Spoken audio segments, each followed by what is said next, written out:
we're going to be talking about how much house can I afford today and getting into the finish line. I'm Dave Mendel with Val Premier Team at my home group. This is Brogan McGuire, Caliber Home Loans.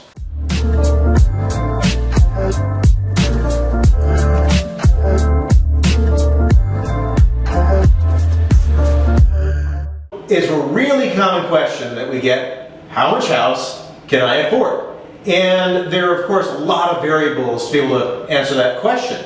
But the reason that we thought we'd talk about this today is because so often people assume that they either won't qualify for a home or that they qualify for far less because they're used to the idea of what they pay in rentals. And the difference between rental pricing and ownership pricing is vast. It's incredibly different, and of course the qualifications are quite a bit different as well. So let's have Brogan start off with some of the numbers, and then later on we'll cover some of the differences and the nuances of ownership versus rental. Well, like David mentioned, it's a very common question that gets asked. It's probably the number one question that I get asked as a lender is, how much can I get pre-approved for? That's what everybody wants to know. And like you mentioned, there's a lot of things that go into it. But what we wanted to come to you with today is a really simple comparison, basically on just a payment basis. Rent prices are increasing a lot, and there's a lot of cases today where you really may have a cheaper or less expensive payment, owning a home than compared to a similar size rental. So we wanted to talk through those with you guys. The first of which being roughly a $300,000 house. And I've got the numbers here up on my phone, so I wanted to be really exact with you. So the first is $300,000 house. That's going to give you a payment of $1,520 a month, give or take, and that's based on a down payment assistance scenario. So when he said exact, he means exact estimate. Exactly. Perfect. And again, that's based on a down payment assistance scenario, so it's a little bit higher rate than the market rate would be, but your out-of-pocket's really, really, really minimal. And to clarify, when we hear down payment assistance, there are programs available, sometimes nonprofit, sometimes not-for-profit, that will allow you to receive funds at either little or no cost. And when I say no cost, sometimes they put what's called a silent second on it, where you have to keep it for a certain amount of time, or you are responsible to repay. But if you keep it that time, the loan is effectively forgiven. And that's really important because effectively that's free money. We'll go a little bit more into that on how they're going to affect the purchase. And on our next video, if you want to learn more about down payment assistance, check that out.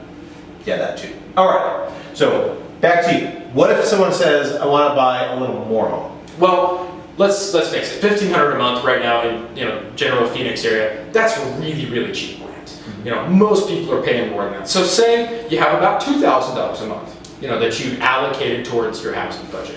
Well, that's going to push your price range up to about $400,000, $350 to $400, depending on what part of town, taxes, insurance, yada yada. But again, that's with that down payment assistance scenario where you're coming with $1,000 or less out of pocket most of the time. So you really have to bear that in mind when you're looking at your next rental or you're looking at your next move and you're thinking, wow, man, first and last month's rent, that's going to be $4,000 plus another $1,000 deposit. You're $5,000 out of pocket right then and there. So it may be something that you want to consider, even if you think that buying a house is still out of the realm for you. It can be a good option. It's a lot more feasible than you think. And something to add to that as well is, if you do decide to purchase, it may actually cost you less up front. It may actually cost you less per month. There are some additional benefits to home ownership, just on the whole. But it's important to remember that it's not just free. When you rent, you have someone to call if something breaks. When you rent, if the neighbors are being noisy, sometimes that can be dealt with for you.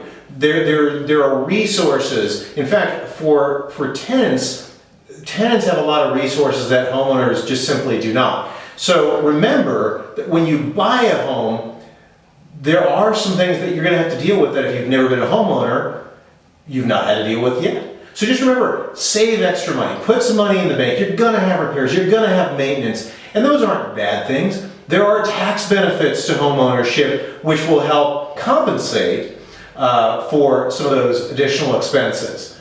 And then there's the pride of ownership. It's your home. They can't tell you you can't paint the walls pink and fuchsia and baby blue. Please don't do that, because if I go to list your home, you're gonna have to repay it. I'm just saying. We'll tell you can't, Yeah. but it's your house. It's your home, and there is something to be said for that. So a lot of things to keep in mind. So what if, Brogan, what if someone says, I want a $500,000 home? What does that look like? Well, again, I mean, we'll get more in depth in this in our next video, but there are some limitations to down payment assistance. We're outside of that wheelhouse at this point. But, like David was saying, if you've been saving up and you've been prepping for this and you're ready to make that investment into your first home, or maybe it's your second home or third home, whatever the case may be, but you want to move into that higher price point. The really interesting thing is if you take a $500,000 mortgage, but at market rate compared to the down payment assistance rate, your payment would be $21.27.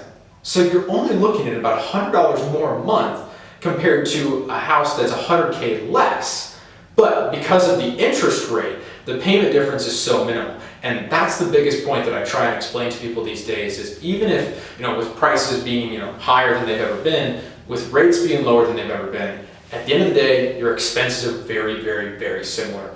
So again, just some more food for thought on that for you guys. So it seems like people have some real buying power.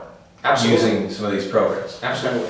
Well, that's fantastic. Guys, thanks for joining us today. There are a lot of other things we can discuss with this. If you have questions about any of the specifics or any nuances here, if you have questions about homeownership just in general, feel free to reach out to us. Send us a DM, email us, send us a text, give us a call, whatever you need. We're happy to help anytime. In the meantime, thanks for joining us, and we'll see you on the next one. Have a great day, guys.